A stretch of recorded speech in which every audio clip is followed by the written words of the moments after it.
सो welcome students BCom part second. मैं doctor Sanjay Bhalla, associate professor department of ABST, government college Bundi.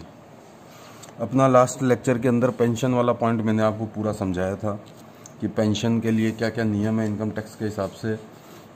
अब आज अपन एक pension का प्रैक्टिकल पॉइंट करेंगे, एक असाइनमेंट प्रैक्टिकल आपको मैं करके बताता हूँ। पेंशन को एक बार फटाफट रिवाइज कर लीजिए कि पेंशन में मैंने आपको क्या क्या बताया था। पेंशन नियोक्ता द्वारा कर्मचारी को सेवानिवृत्ति के बाद जीवन यापन हेतु दी जाने वाली एक राशि होती है। जैसे ही पेंशन का पॉइंट प्रश्न में आएगा, सबसे पहला काम आप क्या करोगे, आप ये देखोगे मासिक पेंशन मिल रही है या एक मुश्त राशि प्राप्त हुई है। अगर मासिक पेंशन मिल रही है तो मासिक पेंशन तो सभी कर्मचारियों के लिए कर योग्य होती है, प्राप्य आधार पर या प्राप्त आधार पर, यानी दे हो गई तो भी उसकी टैक्सेबल होगी और सभी कर्मचारियों के लिए टैक्सेबल होगी, चाहे सरकारी कर्मचारी हो चाहे कोई सा भी कर्मचारी हो। अब बात आती है एक मुश्त राशि की। एक मुश्त राशि जैसे ही प्राप्त हुई, आप देखोगे वो सरकारी कर्मचारी है या अन्य कर्मचारी है। सरकारी कर्मचारी है तब तो हो जाएगी कर मुक्त, और अन्य कर्मचारी है तो फिर आपको 2 पॉइंट देखने हैं कि कर्मचारी को सेवानिवृत्ति पर ग्रेच्युटी भी मिली है या ग्रेच्युटी नहीं मिली है। अगर ग्रेच्युटी मिली है, ग्रेच्युटी भी प्राप्त हुई है, तो संपूर्ण पेंशन का त्याग करके जितनी एक मुश्त राशि प्राप्त कर सकता था उसका 1/3 भाग कर मुक्त माना जाएगा। और ग्रेच्युटी प्राप्त नहीं हुई तो संपूर्ण पेंशन का त्याग करके जितनी एक मुश्त राशि प्राप्त कर सकता है उसका 1/2 भाग कर मुक्त माना जाएगा। ये पेंशन का पूरा नियम है। अब ये सारे पॉइंट कवर करते हुए अपन एक क्वेश्चन करते हैं जिससे आपको तुरंत सारी बात समझ में आ जाएगी। देखिए यहाँ पर एक क्वेश्चन मैंने लिखा है, निम्न प्रत्येक स्थिति में कर निर्धारण वर्ष 2020-21 के लिए पेंशन की कर योग्य राशि ज्ञात कीजिए। सिचुएशन नंबर फर्स्ट, ए राजस्थान सरकार से 1000 रुपये प्रतिमाह पेंशन 1 दिसंबर 2019 से प्राप्त करता है। तो पहले तो कर निर्धारण वर्ष देख लीजिए अपना कौन सा है, 2020-21, तो इसका गत वर्ष हो जाएगा 2019-20। तो ये पहली बात तो ये देखो ये कर्मचारी कौन सा है, राजस्थान सरकार से 1000 रुपये प्रतिमाह पेंशन प्राप्त कर रहा है, इसका मतलब ये सरकारी कर्मचारी है। और सरकारी तो सबसे पहले अपना उसी चार्ट में आइए, देखिए चार्ट में देखिए मासिक पेंशन है एक मुश्त है, तो सबसे पहले अपन देखा ये मासिक पेंशन प्राप्त कर रहा है। तो मासिक पेंशन तो सभी कर्मचारियों के लिए कर योग्य है, चाहे वो सरकारी हो चाहे कैसा भी कर्मचारी हो, तो इसकी जितनी भी पेंशन मिलेगी वो सारी कर योग्य होगी। अब पहली बात तो आप ये ध्यान रख लीजिए, आंसर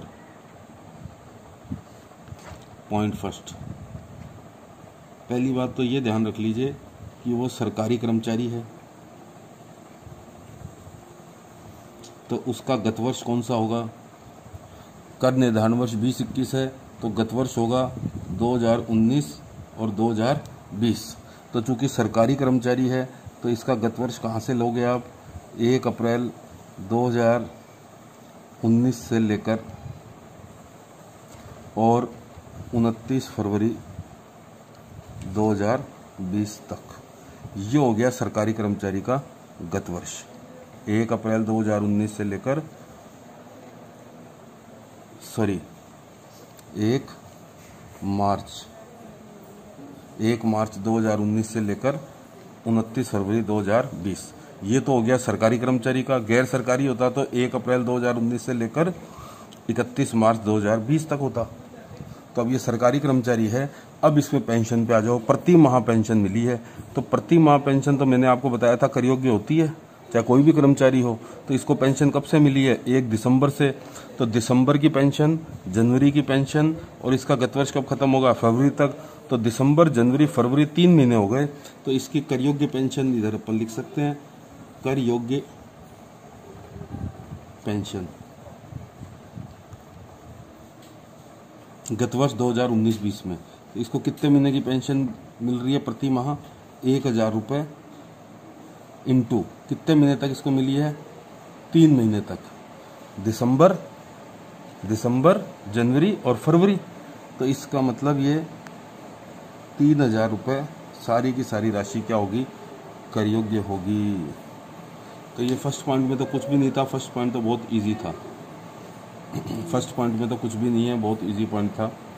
कर योग्य पेंशन पूछी है तो मासिक पेंशन हमेशा क्या होती है, कर योग्य। तो इसको कितने महीने की मासिक पेंशन मिली है वो देखना पड़ेगा। तो इसको पेंशन मिली है 1 दिसंबर 19 से, और इसका गत वर्ष कब खत्म हो रहा है, 29 फरवरी 2020 तक। तो दिसंबर, जनवरी और फरवरी 3 महीने की पेंशन जो है वो इसकी क्या हो जाएगी, कर योग्य हो जाएगी। सेकंड पॉइंट में आ जाओ फटाफट।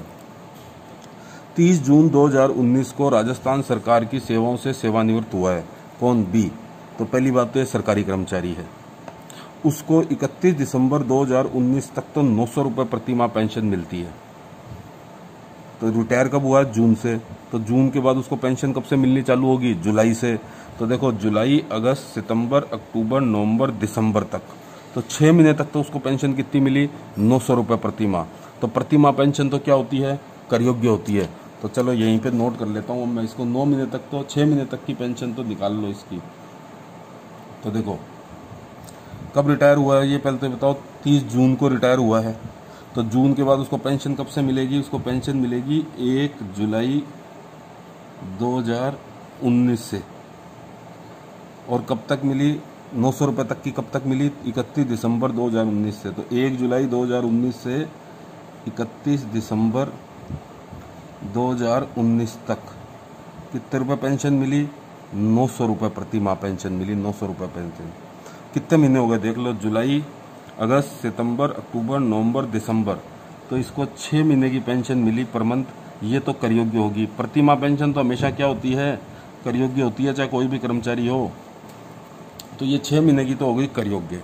चलो अब दिसंबर के बाद क्या हुआ वो पढ़ो। 1 जनवरी से, दिसंबर तक तो उसको 900 रुपये मिली थी, 1 जनवरी को उसने अपनी पेंशन के 2/3 भाग के स्थान पर एक मुश्त 1 लाख रुपए प्राप्त कर लिए। तो देखो उसको पेंशन कितनी मिल रही थी, 900 रुपये। 900 का 2/3 भाग उसने समर्पित कर दिया, उसके स्थान पर एक मुश्त ले लिए 1 लाख रुपए। तो 2/3 भाग तो उसने 1 लाख रुपए ले लिए, तो बाकी का 1/3 तो मिलेगा ना उसको। तो अब देखो 1 जनवरी से, 1 जनवरी 2020 से, और चूंकि सरकारी कर्मचारी है तो इसका गत वर्ष कब तक का हो गया, 29 फरवरी तक का। तो जनवरी और 29 फरवरी 2020 तक, दिसंबर तक का तो ये हो गया। और जनवरी और फरवरी में इसका गत वर्ष खत्म हो जाएगा। क्यों, क्योंकि ये सरकारी कर्मचारी है, बीबी। तो इसको कितने रुपए की पेंशन मिलेगी, 900 रुपये की नहीं मिलेगी, 900 रुपये का 1/3 भाग मिलेगा, क्योंकि 2/3 भाग के स्थान पर तो उसने 1 लाख रुपए ले लिए। तो 1/3 भाग पेंशन मिलेगा, यानी 900 रुपये का 1/3 कितना हो गया, 300 रुपये। और 300 रुपये कितने दिन तक मिलेंगे, जनवरी और फरवरी 2 महीने। तो 600 रुपये पर मंथ ये पेंशन मिलेगी। तो 5400 और 600 ये हो गई 6000 रुपये। ये 6000 रुपये तो पूरी की पूरी क्या होगी, कर योग्य होगी। क्यों होगी कर योग्य, क्योंकि ये मासिक पेंशन है, मंथली पेंशन है। तो मंथली पेंशन 6 महीने तक तो मिली 900 रुपये। फिर जनवरी और फरवरी में उसने क्या किया, 900 रुपये का 2/3 भाग के स्थान पर तो एक मुश्त ले लिए 1 लाख रुपए। तो 2/3 भाग के स्थान पे तो एक मुश्त ले लिए, तो 1/3 भाग मिलेगा उसको। 1/3 भाग कितना होगा, 900 का 300 रुपये। अब एक मुश्त पेंशन की बात कर लो, आ जाओ अपने नियम पे। पेंशन की एक मुश्त राशि जब भी मिलेगी तो सबसे पहले देखोगे सरकारी कर्मचारी है या अन्य कर्मचारी है। सरकारी कर्मचारी है तो सारी की सारी राशि क्या हो जाएगी, कर मुक्त। तो ये तो सरकारी कर्मचारी है, सरकारी कर्मचारी है तो इसको एक मुश्त कितने मिले, 1 लाख रुपए। तो ये सारे के सारे क्या हो जाएंगे, कर मुक्त हो जाएंगे। तो यहाँ पर आप लिखोगे एक मुश्त पेंशन की प्राप्त राशि 1 लाख रुपए कर मुक्त होगी, चूंकि बी एक सरकारी कर्मचारी है। ये नोट लगाना पड़ेगा अपने को। एक मुश्त पेंशन की पूरी राशि क्या हो जाएगी, कर मुक्त हो जाएगी। क्यों हो जाएगी कर मुक्त, क्योंकि बी एक सरकारी कर्मचारी है और सरकारी कर्मचारी को एक मुश्त की राशि क्या होती है, कर मुक्त। मासिक पेंशन की राशि सभी के लिए कर योग्य होती है, चाहे सरकारी कर्मचारी हो चाहे कोई भी। तो मासिक पेंशन में इसमें 2 बातें आ रही हैं। 30 जून को तो सेवानिवृत्त हुआ तो इसकी पेंशन कब से चालू होगी, 1 जुलाई से। और 31 दिसंबर तक तो उसको 900 रुपये मिला, तो जुलाई से लेकर दिसंबर तक तो उसको मिले 900 रुपये, तो 6 महीने तक की पेंशन तो मिली 5400 रुपये। फिर जनवरी में उसने क्या करा, 2/3 भाग के स्थान पर एक मुश्त पेंशन ले ली, तो 2/3 भाग के स्थान पर तो 1 लाख रुपए ले लिए, तो बाकी 1/3 तो मिलेगी ना इसकी। 1 में से माइनस करोगे 2/3 तो कितने बचेंगे, 1/3। अब इतनी तो गणित आनी चाहिए आपको। 1 भाग पेंशन मिल रही थी, उसमें से 2/3 भाग उसने समर्पित कर दिया, तो उसको पेंशन कितनी मिलेगी अब, 1/3। 2/3 भाग के स्थान पर तो उसने कितने रुपए ले लिए, 1 लाख रुपए। तो 900 रुपए की पेंशन मिल रही थी, तो इसका 1/3 करोगे तो कितना आएगा, 300 रुपए। तो 300 रुपए उसको कितने दिन मिले, जनवरी और फरवरी। चूंकि सरकारी कर्मचारी है तो फरवरी तक का ही लेंगे गत वर्ष, तो ये 600 रुपये भी कर योग्य, ये 5400 रुपये भी कर योग्य, टोटल 6000 रुपये तो हो गए कर योग्य, क्योंकि ये मासिक पेंशन के हैं। और 1 लाख रुपए जो इसको एक मुश्त मिले वो हो जाएंगे करमुक्त, क्योंकि सरकारी कर्मचारी को एक मुश्त प्राप्त राशि करमुक्त होती है। अब ये थर्ड पॉइंट को समझो, देखो थर्ड पॉइंट इंपॉर्टेंट है। सी 31 जुलाई 2019 को एक कंपनी से सेवानिवृत्त होता है, एक कंपनी से सेवानिवृत्त होता है, इसका मतलब सरकारी तो है नहीं वो। उसको 31 जनवरी 2020 तक 1200 रुपये प्रति माह पेंशन प्राप्त होती है। तो ये रिटायर कब हुआ, देखो जुलाई को। पहले तो इसका गत वर्ष देख लेना कौन सा होगा, तो इसको अगले नेक्स्ट पॉइंट के ऊपर करता हूँ, नेक्स्ट पेज के ऊपर करना पड़ेगा ये पॉइंट। अब आ जाओ थर्ड पॉइंट के अंदर। तो देखो थर्ड पॉइंट में अब यहीं पे समझते जाते हैं अपन। सी एक कंपनी से सेवानिवृत्त होता है 31 जुलाई को, तो सी पहली बात तो यहाँ लिख लो, गैर सरकारी कर्मचारी है, अतः उसका गत वर्ष होगा 1 अप्रैल 2019 से 31 मार्च 2020। ये तो गत वर्ष हो गया उसका। क्लियर है ना यहाँ तक बात। अब बोलो 31 जुलाई 2019 को सेवानिवृत्त हो गया, तो उसकी पेंशन कब से चालू होगी, जुलाई को सेवानिवृत्त हुआ 31 जुलाई को, तो अगस्त से चालू होगी।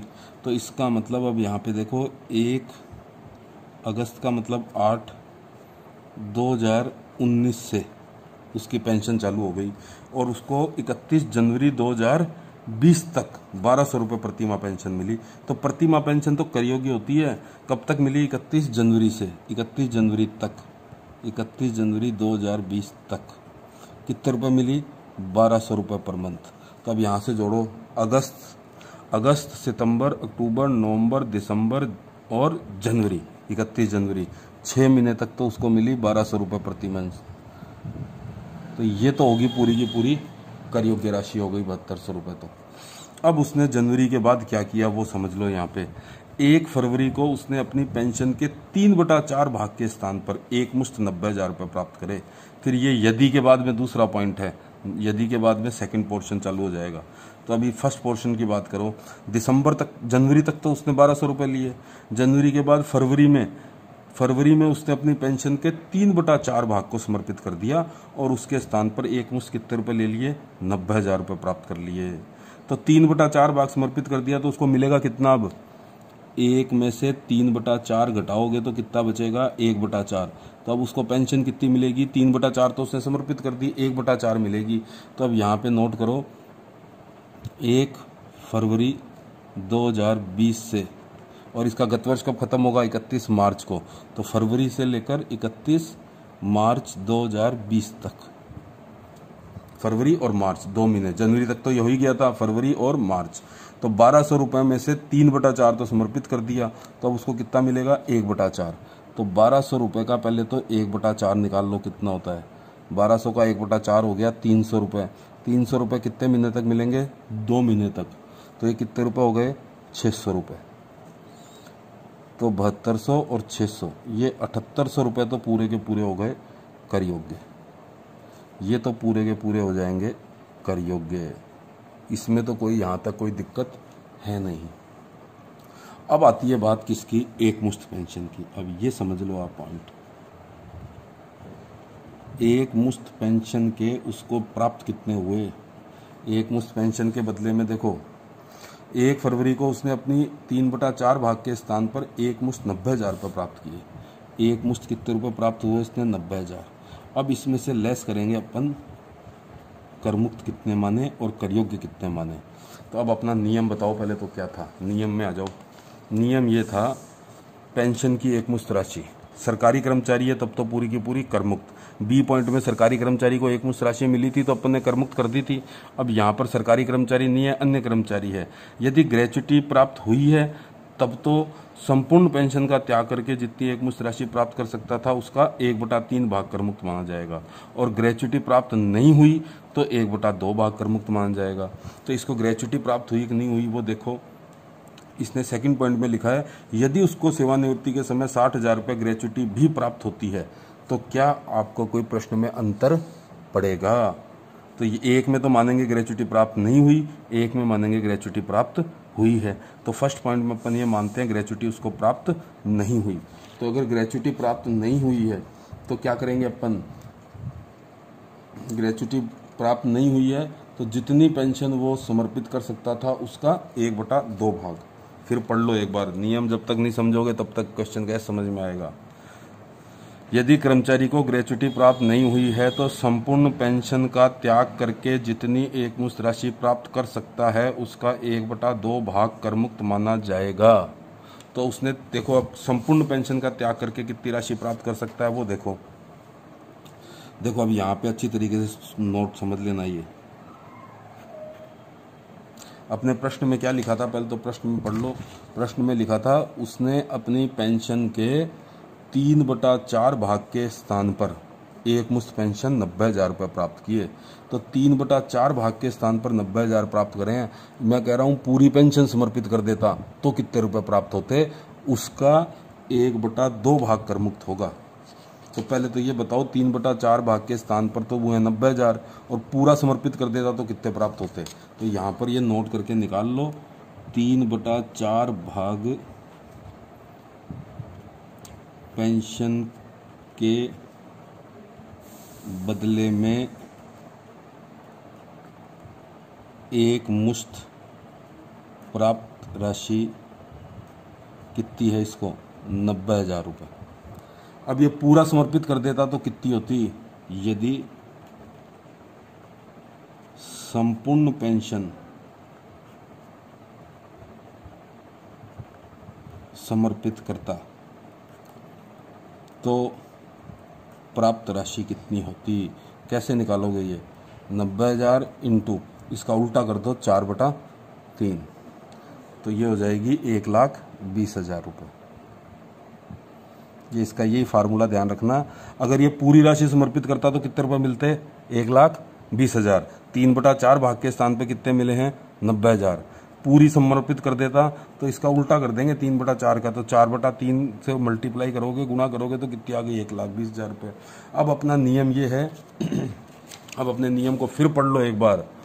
ये रहा नियम, संपूर्ण पेंशन का त्याग करके जितनी एक मुश्त राशि प्राप्त कर सकता है उसका 1/2 भाग करमुक्त माना जाएगा यदि ग्रेच्युटी प्राप्त नहीं हुई है तो, और ग्रेच्युटी प्राप्त हुई है तो 1/3। बस इतनी बात ध्यान रखनी है, 1/2 और 1/3। किसका 1/2 और किसका 1/3 है, संपूर्ण पेंशन का त्याग करके जो राशि प्राप्त करता उसका 1/3 या 1/2।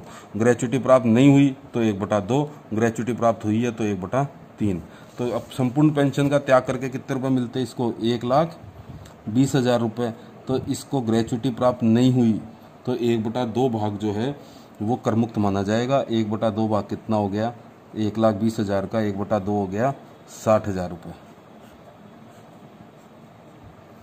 तो करमुक्त राशि इसमें से कितनी हो गई, 90,000 में से 60,000 रुपये हो गई करमुक्त और 30,000 रुपये हो गई करयोग्य। तो ये मासिक पेंशन तो करयोग्य होती है। मासिक पेंशन करयोग कितनी होगी, 7,800, और एक मुश्त राशि में से करयोग्य कितनी हो गई, एक मुश्त राशि में से करयोग्य हो गई 30,000 रुपये। टोटल पेंशन कितनी करयोग्य हो गई, 30,000 तो ये और 7,800 ये। अब इसने अपने से एक दूसरा पॉइंट पूछा है, यदि उसको सेवानिवृत्ति के समय 60,000 रुपये ग्रेच्युटी भी प्राप्त होती तो क्या कोई अंतर पड़ेगा। तो अंतर निश्चित रूप से पड़ेगा। अगर ग्रेच्युटी प्राप्त होती है तो एक भी 2 लाख का कितना लोगे, 1,20,000 का कितना लोगे, 1/3। तो 1,20,000 का 1/3। तो इसी में इसके आगे लिख दूं क्या ये बात, तो एक मुश्त पेंशन उसकी कितनी थी, ये यदि ग्रेच्युटी प्राप्त होती है तो, यदि ग्रेच्युटी प्राप्त होती है तो क्या बात होगी, यहां लिख रहा हूं एक मुश्त पेंशन 1,20,000 और ग्रेच्युटी प्राप्त होती तो इसका 1/3 हो जाता, बस यहाँ पे इतना सा ही अंतर आता। तो इसका कितना हो जाता, 40,000 रुपये कर मुक्त हो जाते। तो उसको एक मुश्त पेंशन कितनी मिली थी, एक मुश्त पेंशन उसको कितनी मिली थी, 90,000। 90,000 में से कर मुक्त कितनी हो जाती, कर मुक्त हो जाती 40,000। 40,000 ही तो होगी कर मुक्त, तो कर योग्य कितनी हो जाती, 50,000। यहाँ कर योग्य कितनी थी, 30,000, यहाँ कर योग्य कितनी हो जाती, 50,000। ये अंतर पड़ेगा यदि उसको ग्रेच्युटी प्राप्त होती तो। और ये 7,800 तो कर योग्य होगी, बस इसमें अंतर आता है, यहाँ पर 30,000 कर योग्य थी, यहाँ पर कितनी होगी 50,000, क्योंकि यहाँ पर 1/2 लिया था, यहाँ पर कितना लेंगे 1/3। तो मैं आशा करता हूँ आपको ये पेंशन वाला पॉइंट ज़रूर समझ में आ गया होगा। नेक्स्ट लेक्चर के अंदर अपन नेक्स्ट पॉइंट चालू करेंगे, क्षतिपूर्ति का important point. Thank you very much.